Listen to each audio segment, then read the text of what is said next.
Nambu Type 14s, Type 94s, and captured Brownings. This is every Japanese sidearm that fought across the Pacific, starting off with service pistols. Type 26 revolver. This old double-action wheel gun was the standard Imperial Army sidearm from the late 1800s. It fired a weak 9mm cartridge that was barely more powerful than most pocket pistols. By 1941, it was considered a relic, but thousands stayed in service with rear echelon troops, NCOs, and naval landing forces who couldn't get anything better. The frame was solid, the cylinder was reliable, but the stopping power was pitiful.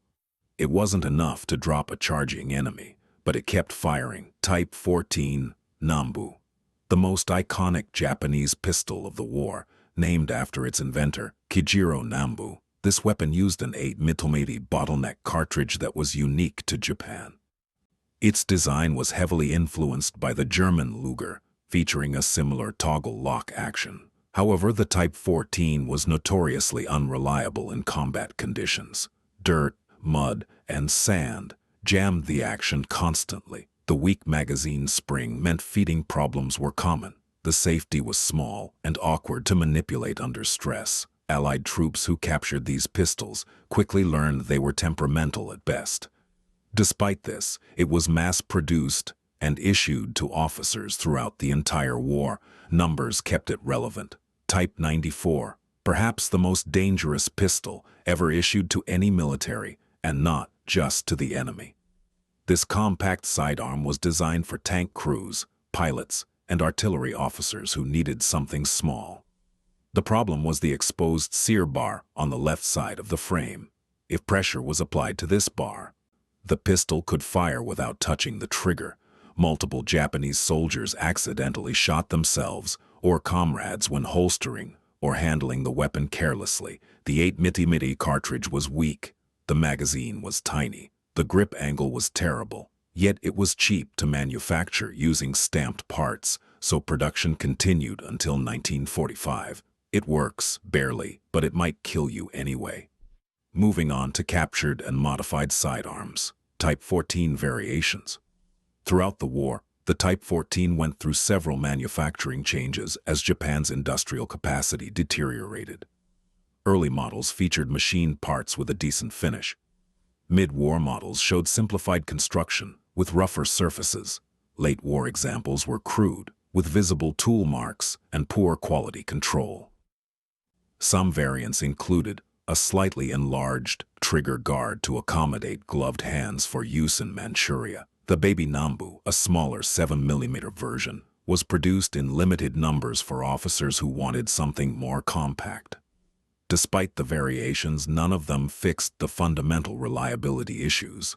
The weapon's reputation remained poor. Nambu Type A, a rare early prototype that preceded the Type 14. This pistol used a larger 8mm cartridge and featured a grip safety similar to the Colt 1911. Only about 2,400 were ever made, mostly for testing and evaluation. The Japanese military found it too expensive to manufacture and moved to the simplified Type 14 design instead. However, those who carried the Type A praised its superior build quality and better ergonomics. It was also far more reliable than its successor. The problem was cost and complexity. Japan couldn't afford to make them in the numbers needed for a major war. Continuing with foreign pistols, pressed into service, captured American M1911A1.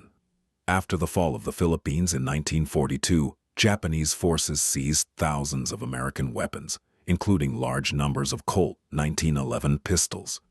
These .45 caliber sidearms were vastly superior to anything Japan manufactured. They were reliable, powerful, and simple to maintain. Japanese officers who could acquire one through capture or black market channels treasured them. The stopping power of the .45 ACP round was devastating compared to the weak 8mm Nambu. However, ammunition was a constant problem. Japan never manufactured .45 ACP cartridges, so captured pistols could only be used until their ammunition ran out. Still, for those who had one, it was a huge advantage. Captured British and Commonwealth Webley revolvers, another common trophy weapon. These sturdy .55 or .38 caliber revolvers were seized in Malaya, Singapore, and Burma. The Webley was built like a tank, featuring a break-top design that made reloading simple and fast. Japanese troops valued them for their reliability and the fact that they never jammed. The problem, again, was ammunition. British cartridges were not compatible with Japanese weapons, so captured revolvers were only useful as long as captured ammunition lasted. Despite this limitation, many Japanese officers kept them as prestige items. They represented victory over the British Empire. Now this is the Mauser C96 broom handle. This German semi-automatic pistol found its way to the Far East through various channels, including arms sales to China in the 1920s and 1930s. Japanese officers occasionally acquired these through battlefield captures or purchases. The C96 fired a powerful 7.63mm cartridge that was far superior to the Nambu's weak round. It featured a detachable box magazine or built-in magazine with stripper clip loading. The distinctive wooden holster doubled as a shoulder stock, turning the pistol into a crude carbine. However, like all foreign weapons, ammunition supply was the critical weakness. Without a steady source of 7.63mm Mauser rounds, the weapon became a paperweight. Let's move on to improvised and last-ditch weapons. Type 94 Nambu simplified variants. As Japan's situation deteriorated in 1944 and 1945, weapons production became increasingly desperate. Late-war Type 94 pistols showed extreme simplification. Finish was non-existent. Parts were crudely stamped. Quality control disappeared entirely. Some examples were so poorly made, they were dangerous to fire. The exposed sear problem became even worse as tolerances loosened. These pistols were issued anyway because Japan had nothing else. They represented the empire's industrial collapse. Soldiers who received them knew they were carrying a symbol of defeat. Finally, we have captured Chinese pistols. Japanese forces fighting in China encountered a wild variety of locally produced and imported handguns. Chinese warlord arsenals produced copies of the Mauser C96, Colt 1911, and various European designs. Quality varied wildly, from excellent reproductions to crude junk that could explode in the shooter's hand.